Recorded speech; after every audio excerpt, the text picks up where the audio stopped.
Hi there, and thanks for joining us for KARE 11 News at noon. It's a heavy day with a lot of heavy hearts after last night's deadly shooting here in Minneapolis. One of the victims is police officer Jamal Mitchell, a man hailed as a hero in the city. Yeah, we're seeing many tributes in his honor, including flags flying at half staff.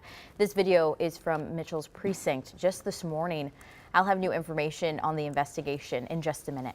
But first, let's get a first look at our weather. Obviously, very much rainy outside. Yes, we did see some showers and some non-severe thunderstorms earlier today, and you can see some additional wet weather is just about to move in from our south. Now, nothing severe is in the forecast, but we are going to see these rounds of showers and thunderstorms through the afternoon and early evening. There's a stationary frontal boundary which is situated just like this, and storms are basically going to be riding along that line, so do expect some wet weather to continue around the Twin Cities metro. And you can actually see that front based on the current wind speed and direction. Notice if you get out towards St. Cloud and Wilmer, winds are from the northwest. Meanwhile, Rochester, the winds are from the southeast. So where those winds converge, that's where we have that front, and that will be the focal point for additional showers and storms later today. Cloudy conditions right now and briefly drier, but again, you can expect to see some wet weather lingering throughout the afternoon. We could easily pick up another ½ an inch to an inch of moisture before we dry things off. That will lead us into kind of a split weekend. This is a look at your weekend forecast. Becoming sunny after a cloudy start Saturday morning, but turning into a pretty nice day. We're looking at humidity creeping up on Sunday and additional chances for showers and thunderstorms as we wrap up the weekend. We'll have your full forecast just ahead. Alexis? Thank you, Ben. Our top story is one that's shaking the hearts of many in Minneapolis. Multiple people are dead, including a police officer after what's being called an ambush attack. It happened in the Whittier neighborhood near 22nd and Blaisdell Avenue South. Officers were first called in around 5:30 last night, responding to two people shot inside an apartment before the situation escalated. And of course, we have to look into this, CC. I know there's still a lot of details about this investigation we're trying to sift through. What were you able to find? Definitely. At first, I just want to break down the latest numbers from the Minnesota Bureau of Criminal Apprehension. So as of right now, an MPD officer was killed. As we mentioned, his name, Jamal Mitchell. Much more on him in a minute. A civilian has also died. A second police officer, a firefighter, a bystander, and another person are injured this afternoon. So in total, 2 deceased, and then we also have 4 injured from the shooting. And we know the suspected gunman is also dead this afternoon. Now let's get into what happened. The Minnesota BCA tells us MPD officers responded to a shooting on Blaisdell Avenue last night. As we said, officials say Officer Jamal Mitchell got out of his vehicle near the scene after he noticed people were injured. And while he was trying to help, police say he was ambushed. So he died trying to help the man who shot him. Investigators say at least one other officer fired back and the suspected shooter died. This afternoon, we're still waiting on a clear outline of exactly how this shooting happened, but the BCA said additional details will be released in the coming days. Overnight, Chief Brian O'Hara spoke about the tragedy. This is the worst call a police chief can get, is that one of your own has given their life in the line of duty. It's beyond comprehension. Now, while this sad situation happened in Minneapolis, St. Paul Mayor Melvin Carter posted on social media that St. Paul is, quote, deeply saddened by the tragic shooting and is lending officers to assist MPD.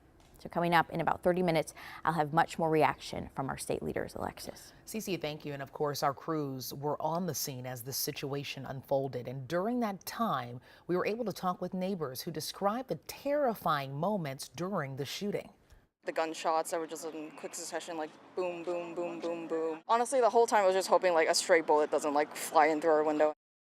In a show of unity, Governor Walz and other state and local leaders spoke about the trauma many of you are once again feeling. We will hear from them in our next half hour.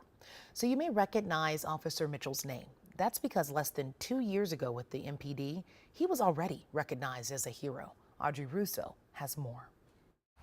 A lot of times in these situations, we hear the phrase, he ran towards the danger rather than away from it. Well, we're learning that in Officer Mitchell's case, he's been doing that pretty much from his first few days on the job.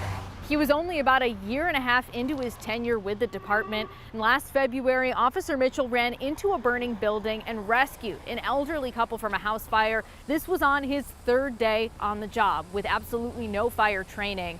Assistant Chief Katie Blackwell talked about his heroic act during the overnight hours. She says this kind of courage for which he was commended is rare to find in an officer so early in their career. To our fallen officer, Jamal Mitchell, he was a hero.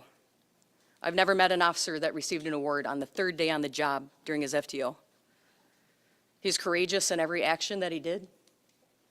He was a wonderful human being. Officer Mitchell leaves behind a fiance and a child. Last night, Mayor Jacob Fry spoke directly to Officer Mitchell's family, promising to support them in the days and weeks to come. To his family, we will honor his sacrifice.